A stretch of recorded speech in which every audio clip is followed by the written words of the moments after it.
And Forrest Saunders standing outside of the state capitol. We now know the specifics of that upcoming special session set to start on Monday. Lawmakers expected to spend hundreds of millions of dollars, sanction Iran, and support Israel. The legislation has landed. Ahead of Monday's special session start, 5 bills with versions in both chambers.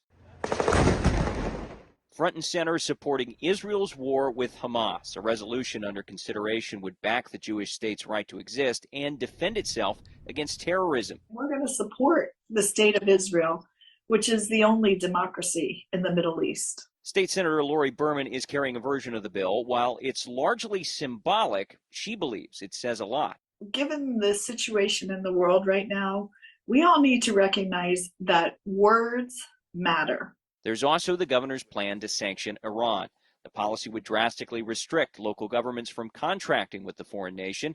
It also seeks to cut state investments in companies tied to Iranian industry. In speaking directly with state regulators, we do have companies that are under concern that we do feel like could meet this new threshold. State Rep John Snyder didn't offer specifics, but said officials had identified multiple companies in Florida's portfolio that could get booted under the policy. We do not want to release any names prematurely because we know that that could have serious consequences. But what will happen is that in January, any company that is found to meet this new threshold will be made public.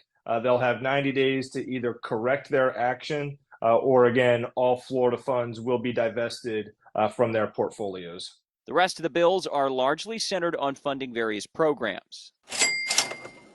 One moves around $350 million in previously allocated funds to boost the state's new universal school voucher program. Another seeks $35 million to help upgrade security at Jewish temples, day schools, and other nonprofits at risk of hate crime. Disaster relief gets the biggest chunk, more than $400 million slated to not only help with Hurricane Idalia recovery, but refill Florida's grant program hardening homes against severe weather. It's something officials say could reduce insurance premiums for those who participate. I think that home hardening is one of the best things that any consumer can do. Will also help to make it a more attractive underwriting position for the state of Florida. The next step is for lawmakers to review all of this and decide whether they'll support it when the gavel drops next week.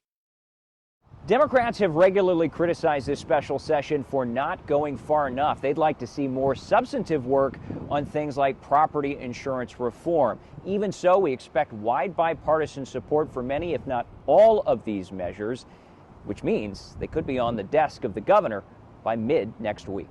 That's the latest out here at the state capitol. I'm Forrest Saunders reporting.